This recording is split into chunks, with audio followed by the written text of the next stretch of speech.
सबसे पहले लाखों करोड़ों दरूद आप सल्लल्लाहु अलैहि वसल्लम और आप सल्लल्लाहु अलैहि वसल्लम की आले पाक पर। आज पूरे पाकिस्तान के अंदर पाकिस्तान तहरीक इंसाफ की लीडरशिप ने एहतजाज की कॉल दी हुई थी। हमने पूरा लाहौर घूम फिर कर देखा, मुख्तलिफ मुकामात के ऊपर पुलिस जो है, जिस तरह किसी एक मुकाम का किसी भी हल्के ने अनाउंस किया हुआ था कि इस जगह पर हम एहतजाज करेंगे, उस जगह के ऊपर पाकिस्तान तहरीक इंसाफ के कारकुनान और उस एरिए की लीडरशिप के पहुंचने से पहले ही पाकिस्तान पंजाब पुलिस जो है वो वहां पर मौजूद थी। मतलब कि पाकिस्तान तहरीक इंसाफ का एहतजाज इस लिहाज से तो कामयाब रहा कि वो पुलिस को अंगेज करने में बहुत ज़्यादा कामयाब रही। पुलिस अपना हर काम छोड़कर वो उस जगह पर नाके लगाकर खड़ी थी जिस जगह के ऊपर पाकिस्तान तहरीक इंसाफ की लीडरशिप ने एहतजाज की कॉल दी हुई थी। इस्लामाबाद के अंदर जो एहतजाज की कॉल दी गई उसको आमिर मुगल साहब ने पोस्टपोन कर दिया। अदलिया के ऑर्डर के ऊपर पीर वाले दिन के ऊपर उनको एहतजाज की कॉल को ले गए।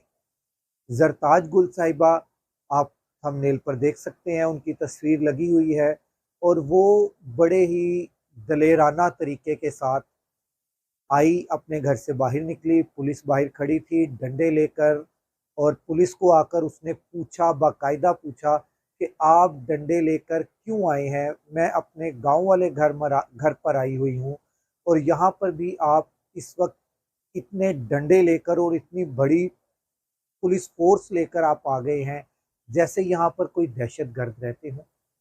मैंने एक चीज़, डिजिटल दहशतगर्दी का लफ्ज़ सुना तो मैंने एक चीज़ देखी, एक जो मैंने थंबनेल के ऊपर लगाई हुई है कि ये इंतशारी टोला लिखा गया है किन के ऊपर?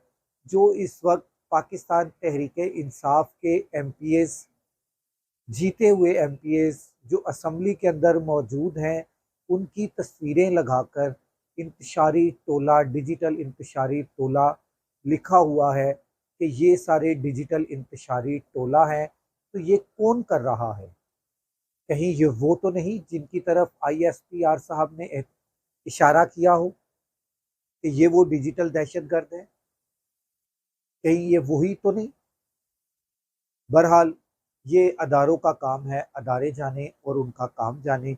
मैंने आज जो देखा कि इतनी फस्तायत के बावजूद ये जो ऊपर सबसे पहले क्लिप है, इसके अंदर आपने देखा होगा कि पाकिस्तान तहरीक इंसाफ के कारकुनान जो हैं वो इमरान खान की रिहाई के नारे भी लगा रहे हैं, इमरान खान जिंदाबाद के नारे भी लगा रहे हैं और चंद दिन में इमरान खान इनके दरमियान होगा। ये मेरा दावा नहीं, हमारी इंफॉर्मेशन है।